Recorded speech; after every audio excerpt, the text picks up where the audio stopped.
Assalamualaikum warahmatullahi wabarakatuh. Perkenalkan, nama saya Mutiara. Saya dari Universitas Palangkaraya, Fakultas Keguruan dan Ilmu Pendidikan, jurusan Pendidikan Ilmu Pengetahuan Sosial, Program Studi Pendidikan Pancasila dan Kewarganegaraan, Angkatan 2018 dengan NIM ABA 118022. Di sini saya akan menjelaskan tentang memperkuat komitmen kebangsaan.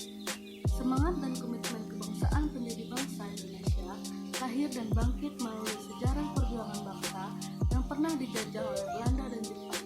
Akibat penjajahan bangsa Indonesia sangat menderita, tertindas lahir dan batin, mental dan material, mengalami kehancuran dan bidang ekonomi, politik, sosial, budaya, dan pertahanan keamanan hingga sisa kemegahan dan kejayaan Nusantara seperti Sriwijaya dan Majapahit yang dimiliki rakyat pribumi terpilih, sirna dan hancur tanpa sisa.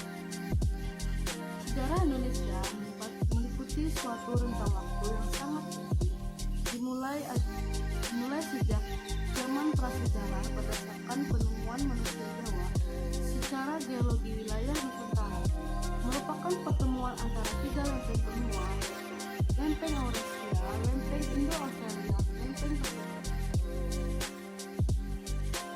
Dalam buku 4 Pilar Kehidupan Bangsa dan Bernegara tahun 2012 dijelaskan bahwa Indonesia berasal dari bahasa Latin Indus dan Nesos yang berarti Indonesia, dan pulau-pulau Indonesia merupakan sebutan yang diberikan untuk pulau-pulau yang ada di Samudra Hindia, dan itulah yang dimaksud sebagai satuan pulau yang kemudian disebut dengan Indonesia.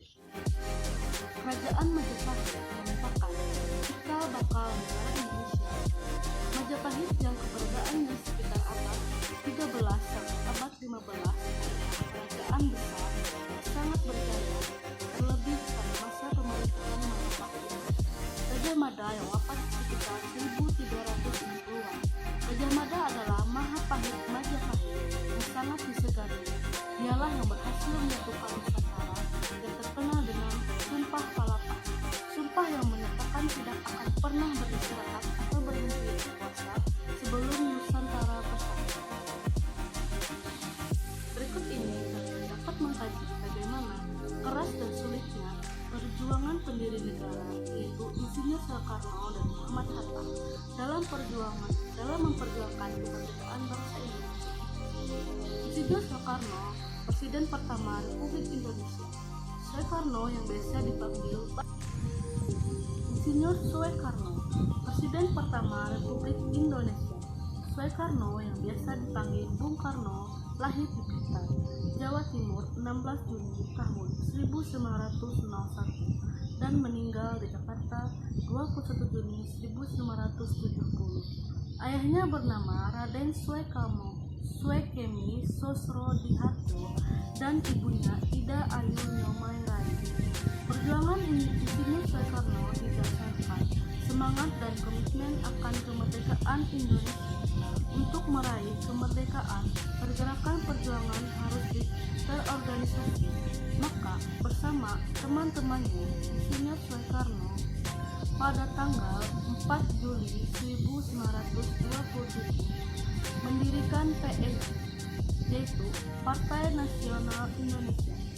Pada tanggal 4 Juli 1927, komitmen dan perjuangan Soekarno untuk kemerdekaan menyebabkan Soekarno ditangkap, dan pada tanggal 30 Desember 1929, Soekarno dijebloskan ke penjara BNCUI Bandung. Baiklah, yang berikutnya yaitu Muhammad Hatta. Dr. Haji Muhammad Hatta lahir di Bukit Tinggi 12 Agustus tahun 1952. Muhammad Hatta merupakan organisatoris, aktivis, partai politik, negarawan, proklamator, pelopor koperasi, dan wakil presiden pertama di Indonesia. Sampai pada tahun 1921, Hatta menetap di Rotterdam, Belanda, dan bergabung dengan sebuah perkumpulan pelajar tanah air yang ada di Belanda. Indeks Vereniging Mulanya organisasi tersebut hanyalah merupakan organisasi perhimpunan bagi pelajar, tetapi segera berubah menjadi organisasi pergerakan kemerdekaan saat 3 tokoh Indeks Partis, yaitu Suwardi Suryaningrat, Dues Dekker, dan Dipto Mangunkusumo bergabung dengan Indeks Pariti yang kemudian berubah nama menjadi Perhimpunan Indonesia, yaitu PI. Bentuk-bentuk semangat dan komitmen kebangsaan yang ditunjukkan pendiri bangsa mengandung arti tekad dan dorongan hati yang kuat untuk menggapai keinginan atau hasrat tertentu.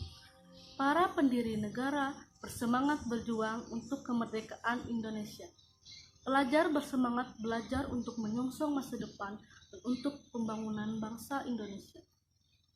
Apabila kita maknai lebih jauh tentang semangat dan komitmen kebangsaan, pendiri negara memiliki jiwa, semangat, dan nilai-nilai yang sangat tinggi terhadap bangsa, hingga semangat mereka dan perlawanan seluruh masyarakat terhadap penjajah untuk berusaha merebut kembali kedaulatan dan kehormatan bangsa.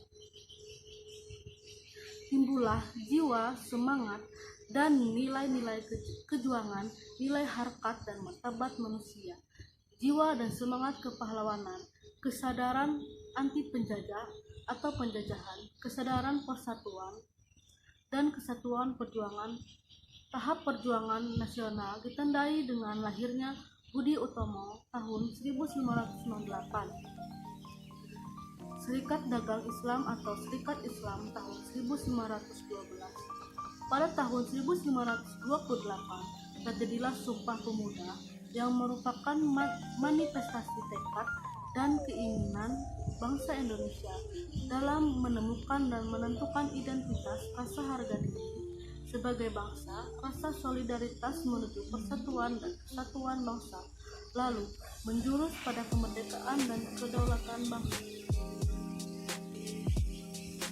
Jepang menjajah Indonesia tahun 1542 sampai 1545. Akibat penjajahan Jepang, rakyat Indonesia mengalami penderitaan. Namun, penggemblengan pemuda dapat menimbulkan semangat yang kukuh dan memupuk militansi yang tinggi untuk merdeka. Penggemblengan oleh Jepang menimbulkan hikmah dan manfaat untuk merebut kemerdekaan. Berikutnya yaitu periode ketiga, masa proklamasi dan perang kemerdekaan. Pada tanggal 17 Agustus 1545, bangsa Indonesia memproklamasikan kemerdekaan. Lahirnya negara Republik Indonesia tidak diterima pihak Belanda. Belanda ingin menjajah kembali. Mulailah bangsa Indonesia melakukan perjuangan dalam segala bidang bangsa Indonesia. Perjuangan mempertahankan kemerdekaan melahirkan nilai-nilai operasional yang memperkuat jiwa, semangat, dan nilai-nilai kejuangan, terutama rasa harga diri sebagai bangsa yang merdeka, semangat untuk berkorban demi tanah air, bangsa dan negara. Perjuangan bangsa Indonesia sampai ke periode ketiga diberi nama sebagai jiwa, semangat, dan nilai-nilai 4 Nah, selanjutnya yaitu periode keempat, masa perjuangan misi kemerdekaan. Nah, pada masa ini, tantangan kehidupan berbangsa dan bernegara dari dalam dan luar negeri, malas, korupsi, pemberontakan, dan krisis ekonomi merupakan tantangan yang berasal dari dalam dan harus dihadapi oleh seluruh anggota masyarakat. Penjajahan secara fisik pada saat datangnya ajaran tidak sesuai dengan Pancasila janganlah dianggap sebelah mata. Sekian penjelasan dari materi yang saya sampaikan. Apabila ada kesalahan kata yang saya ucapkan, saya mohon maaf karena manusia tidak luput dari kesalahan. Wassalamualaikum warahmatullahi wabarakatuh.